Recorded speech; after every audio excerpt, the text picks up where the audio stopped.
Hello, and welcome back to the Macro Gamer channel. My name is Mark Hassingham. Today we're going into our Shield portfolio weekly numbers. This is as of week 61, and today's date, September 20th, 2025. So it's a Saturday. As always, we're going to go through this week by week. So we're at 61 weeks. So this is our Weapons of Finance, our Shield portfolio strategy. So this is our primary portfolio. This is a defensive strategy. It's focused on preserving and protecting wealth, continuous and stable returns, utilizing balanced diversification for global economic resilience, and we use dynamic management. So anytime there's changes that needs to be changed, we change them, right? We don't have a set schedule or anything. We just change as the market changes.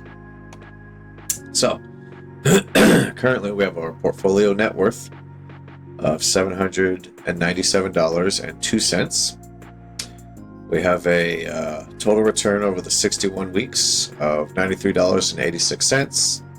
And over that time period, we have a positive gain of 25%, even 25% even.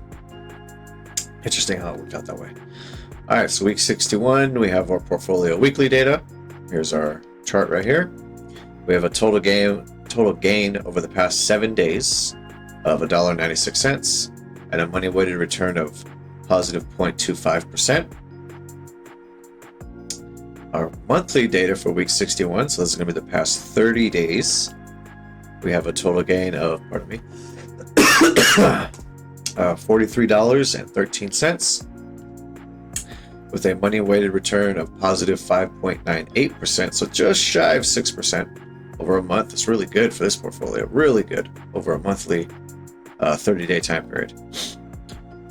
Quarterly data for week 61, so this is the past 90 days. Our performance is total gain $43.68 with a money weighted return of positive 6.46%, so not much difference between the 30-day and the 90-day. So a lot of performance happening in these past 30 days. It's mostly for gold.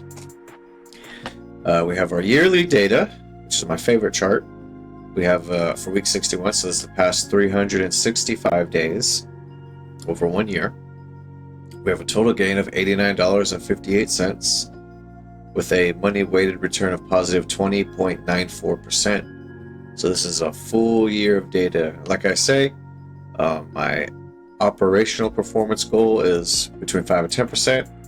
My optimal performance goal is over 10%. So right now we're just over 20%, which is, we're in the stupendous performance category for this portfolio. This portfolio is not designed to go this high. It's not the point of it. It's a defensive strategy. It needs to be more cautious, slower, more optimized for like protecting against risk and volatility. But we're over 20%, so definitely doubling my expectations for sure.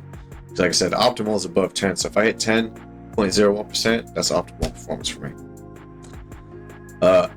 Then we have our all-time data. So this goes back 61 weeks, all the way back to July 19th, 2024, when we started this portfolio. We have a total gain of $93.86 with a money-weighted return of positive 25%. That's our all-time data. And we have our weekly percentages. So on our right side here, we have our target weighting. So gold, we have at 45% with our GLD ETF. Bonds, we have at 15% with our GOVI ETF. Commodities, we have 15% with our USCI ETF. US dollar, we have at 10% with our UUP ETF. Stocks, we have at 10% with our RSP ETF. Bitcoin, we have 5% with our IBIT ETF. So you can see in the center here, we have our performance metrics. Gold being the best performer with positive 1.12%, and Bitcoin being the worst performer with down 1.50%. So now we have that was our weekly, so past 7-day performance for our numbers. Then we have our monthly, so this is where, like I said, gold's really shining, up 11.11% for the month. So over 10% in 1 month for gold, of all asset classes, gold. So gold's doing great. Quarterly percentages we have here, everything in the green. Gold and Bitcoin both at 10% over the quarter. Yearly percentages, keep in mind, Govy, my bond ETF, was put in February of 2025, and IBIT was put in September of 2024. So we actually have a full year of this now. Actually since a couple weeks ago. So that's great. So now I can see the yearly return of this ETF, but Govy still, I got to go till February of 2026 to have a yearly return on this ETF. Then all time, GOVI and IBIT won't have the full picture on this one, but this is our all-time percentages for week 61. Pardon me. And then we have our portfolio changes, which again, I have not changed anything since April 30th of 2025. I've kept these percentages the same. I've kept gold at 45%. 90 days prior to this big surge we've had over this month, gold is basically going sideways. So it's consolidating and then it spiked up again. So I'm just like, gold is still running. It had a consolidation phase. We'll show that on the charts, and then just boom, shot up. So it's not going down. All right, that's why it's the majority of my portfolio. It's my safest asset. I'm speculative on all these issues, especially like tariffs and shit like that. But anyway, we have our portfolio transactions for week 61. So we had another $30 deposit. So every week we auto deposit $10. We dollar cost average. Then every third week, once the cash value of the account exceeds $25, it invests that $30 into my portfolio and it distributes it based on the weighting. So we got gold, deposited 1.37 or invested $1.37. Jesus, get it right. Stocks we invested at $6.53. Commodities we invested $6.25. Bitcoin we invested $1.75. US dollar we invested $7.87. And bonds we invested $6.26. So this is how the $30 got distributed. And this was done on September 17th, 2025. Then we have our Illuvium staking dashboard for week 61. We have current ILV price of $14.94. We have 27.09 ILV staked. And we have a current market value of $404.67. We have our vesting schedule, so we have 2 unlocks. By next week, we'll have 3 unlocks because this one unlocks in 5 days, which means I can technically withdraw because these have been staked for over 1 year now, these first 2. The rest of these are still locked and will unlock over time. Then we have page 2 of my vesting and page 3 of my vesting. So the most recent one was done in August 29th. So if it's the 20th now, probably next weekend, I will do another deposit, $40 every single month. Then we have revenue distribution. No revenue distribution. Yay. Right? 0. We still got our original 3, which equaled 0.024 LV, which gives us a current market value of 36 cents. Game's going nowhere. No Illuvium transactions this week. All right. That's our numbers. So now our charts. So this is what I was talking about on gold, right? So let's zoom out as I do every week. All 5 of you are bored of this. Going back to October 2023.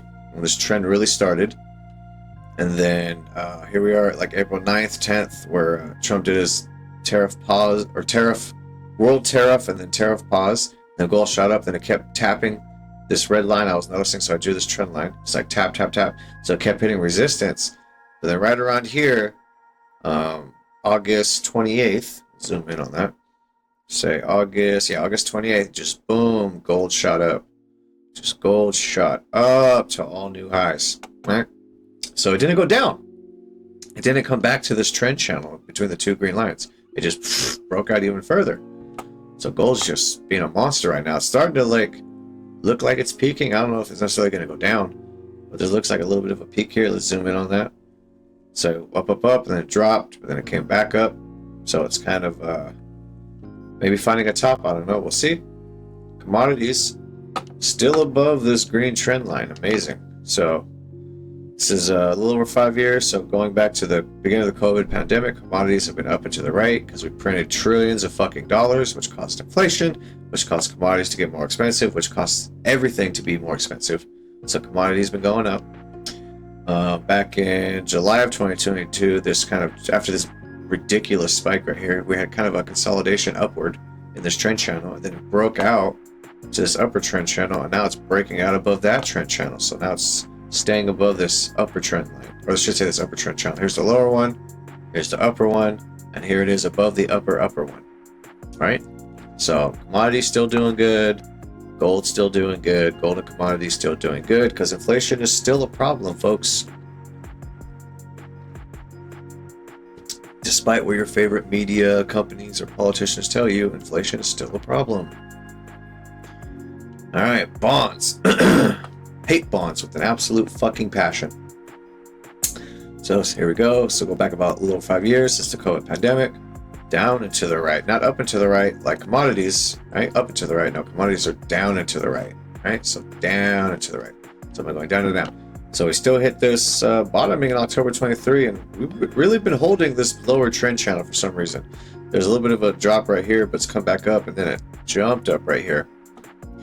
What's the 10-year at right now? That's kind of like my little proxy for bonds. So we're at 4.13. So broke out of this channel.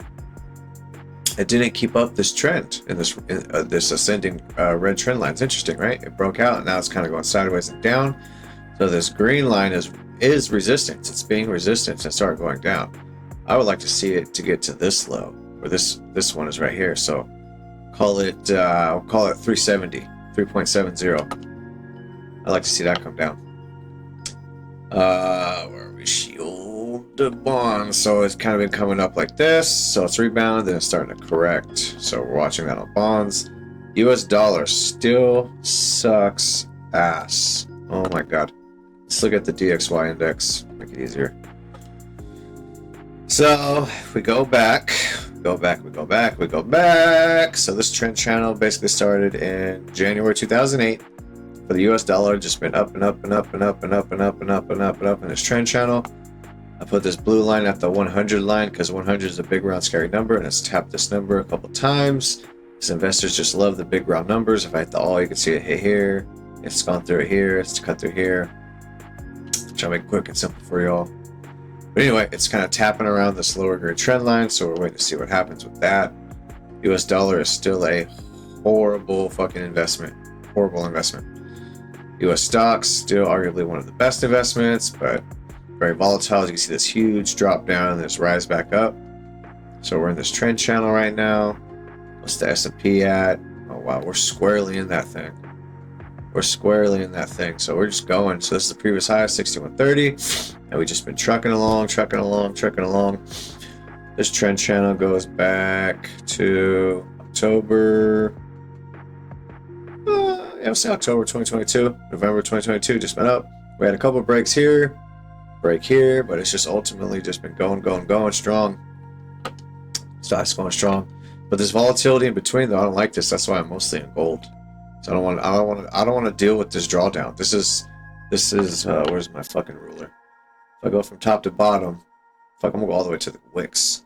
Man, that's like 19. We'll call it 19%. It's a 19% drop. I don't want this in my portfolio. A 19% drop. Fuck that shit. Why?